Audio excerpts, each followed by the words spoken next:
I get asked from time to time, what do you do with your rigs? How do you store all your tackle on the boat or on the kayak? How are you handling that? How do you keep from getting wrapped up in it and getting hooks in your leg and all those things? Oftentimes it's from people who started with freshwater and they're going to saltwater. They start with a kayak, they're used to bass, crappie, bluegill. They want to catch rockfish, they want to catch halibut. They want to start using a lot of these more simple yet complicated rigs, these two or three rigs that do everything. Now, while I don't have as much gear as bass fishermen do to target all the species that I want to target, I'm very particular about my gear. Most of the leaders I tie myself. Most of the tackle you're going to see in my go to war bag is homemade. I recently went on a charter boat expedition with Mike and JP of North Bay Fishing Tackle on the Bass Tub at a Fisherman's Wharf. This is my go to war bag. This is what I brought with me. Now, in the top compartment here, I'm not going to talk about that much because there's really nothing interesting in there. It's mostly boring stuff like food, water, sustenance, medicine, you know, the boring stuff you need to stay alive on a boat. In the very top compartment, I've got all my rigs and I guess pre-rolls. And at the bottom here, I've got weights and heavier stuff. But this is basically how I'm keeping all my leaders. You see right here, what you've got is a Cop Car Apex. I brought a Cop Car Apex with me. In fact, I bring most of my own gear on charter fishing boats because I trust my stuff. I had a pretty bad experience with a charter boat. I'm not going to say who it was, but basically what it told me is bring your own stuff. Bass Tub's a lot better. Those guys are so on the ball. They're so incredible. I can't say enough things about them. And I would definitely use anything that they provided for me. But I went into this thinking, okay, I need to be prepared for any saltwater fishing situation known to man. We might not get salmon. We might have to abandon and go rock fishing or lingcod fishing or catch a halibut or something, or maybe sea bass are in the mix. I don't know. But anyways, this is how I rig my leaders and how I store all my stuff. So I've got my Cop Car Apex right here. And this is a piece of insulation foam that you use for insulating pipes. I work construction and I saw this stuff at a job site and I was thinking, man, I could create some great little leader rolls for this. There is a very similar product on the market. I think Lindy makes it, that the guys use in the Midwest for walleye leaders, where they wrap them all up on this one big foam roll. And I basically did the same thing here with construction foam, pipe insulation. So I got about 5 inches of leader on here. I've got my bead chain, I've got my lure, and it's all rolled up on here. Now how I do this is I don't know how you can see this, but I kind of pinch the end of the leader under itself and then roll it up, swivel first, and kind of pinch the swivel under there. And then I stretch it real tight and I bed the hook into that. And it keeps everything pretty self-contained. I can wiggle this around and it's not going to go anywhere. It's been in my bag for the entire day and it didn't come apart. Same thing with rotary salmon killers. I got one taken apart because I cannibalized this rotary salmon killer for the leader so I could run a cable baiter.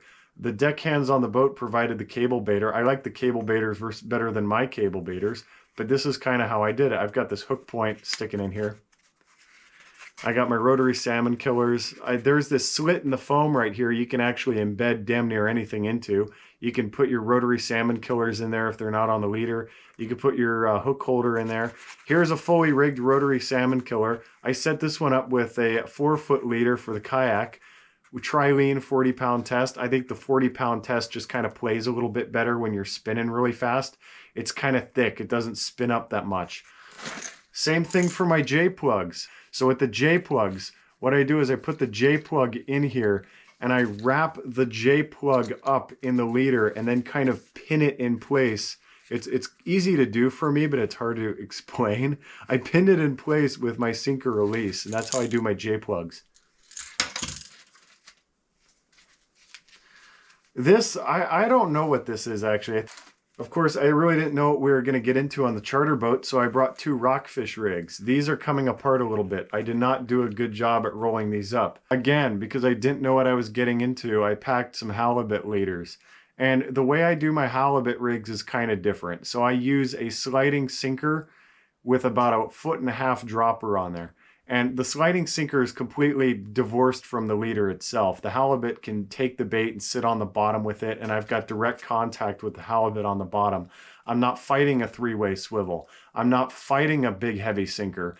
If we start bounce balling, we start going to 1 to 2 pound weights, I want to be completely divorced from that weight as much as I can without using a sinker release. Therefore, I always run a sinker slide on the front of there, a slide on my dropper. So what I do is I stab my bead chain into the back of the slit right here in the foam, wrap, wrap, wrap, wrap, wrap, bed my nose hook in there, bed my stinger treble in there, and that's pretty good. The downside of this is you do have these exposed points, but what you can do here, if you're really going to get anal about it, and I do get anal about it, but not that anal, is I put this little piece of foam on the end of here. You can just rip it off the end and put a little piece of foam on here. Let's do it to the other one since we want to be safe. But you can rip that off and put this piece of foam right here, and you're never going to get that stuck in your tackle bag. So the flasher hoochie rig, again, did not know it was going to be happening on the boat, but I got my flasher hoochie rig on here. Now these are a little bit difficult. What I do right here is I put my hoochie through the slit of the foam, and I wrap my hoochie leader in here. Create these big giant snap swivels. And I like the flashers where you can put them in different positions. In a party boat, or if you're fishing on a crowded boat with other people, that really makes sense because you can kind of adjust the way the flasher fishes with this. You can make it track in closer to the boat. You can make it track out farther from the boat. You can really manipulate the way that fishes based on the hole that you put your snap into. But that's basically how I do this. Disgusting Pop-Tart. These are protein Pop-Tarts. Do not buy these. These are awful. And I got my salmon weights down here. I got some 2s. I got a 1 pound. I don't know why I made this on here. I think at one time I was using a different type of... oh no, I was using a different type of release, and it just worked better to create these. So when you're fishing the type of releases that are just like that J-hook, and the way that they work is not with the pin, but with the fish pulling on it and dropping it. I don't think these work very well. These work really well for the pins. When you're fishing the ones that just slide off the back, I can't remember the name of them. You want kind of a big eye on there, and these don't have a big enough eye on for me. So I just make this out of TIG welding wire. It fits on the release. It works perfectly, but I don't use those releases anymore because they annoy me. Whether it's a friend's boat, charter boat that I don't go on very often, or my own boat, I've got a skiff. I've got this bag with me. Pliers. I got these P-line pliers. I don't know how much they costed, but they were the best ones in the store. Line snips right here. It's nice to have some line snips on a retractor so you don't lose them. These are really fast. I don't like a lot of open blades on the boat. I got my fishing sunglasses. I got a sabiki rig in here. You never know when you're going to need a sabiki rig. I got some leader making material in case shit really hits the fan and all my leaders break. I've got some different Procures right here. Sometimes that could be the difference between a lure working good and a lure working great. This is basically how I store all my leaders, and it works really great for me in the tackle bag because you can just have these things at the ready. You can put them back. You don't have to do all that thing where you coil them all up and then they're all tangled. I don't like that. That's how I do my leaders.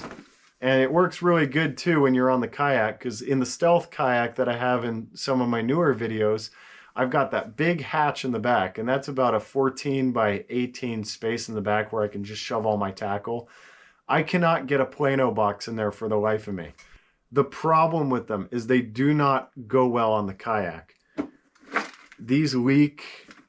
The ones that are leak proof get salt water in them, and then they trap salt water inside of them. So I'm almost of the opinion that having the ones that leak are better than the ones that are watertight, because they at least let the salt water out. But they're kind of a problem on the kayak. So that's where these come in handy. That's where you get these again. Now, when I'm on the water, I want to stay fishing. I don't want to be tying stuff unless I absolutely have to. I don't want to be modifying.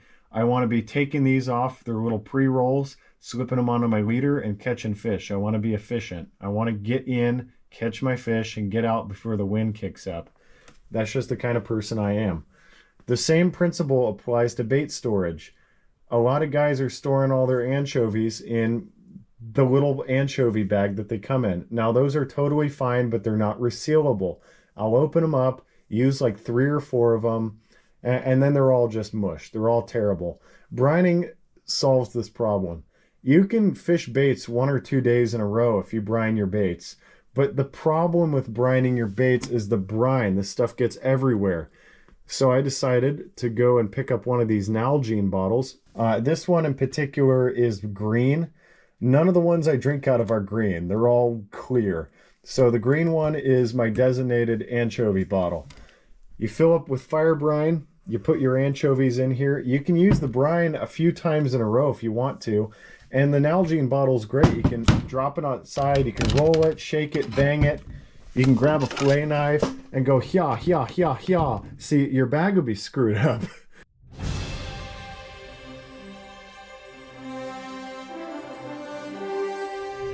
19" vermilion off the Stealth. And now he gets to go back. I have too many vermilions already.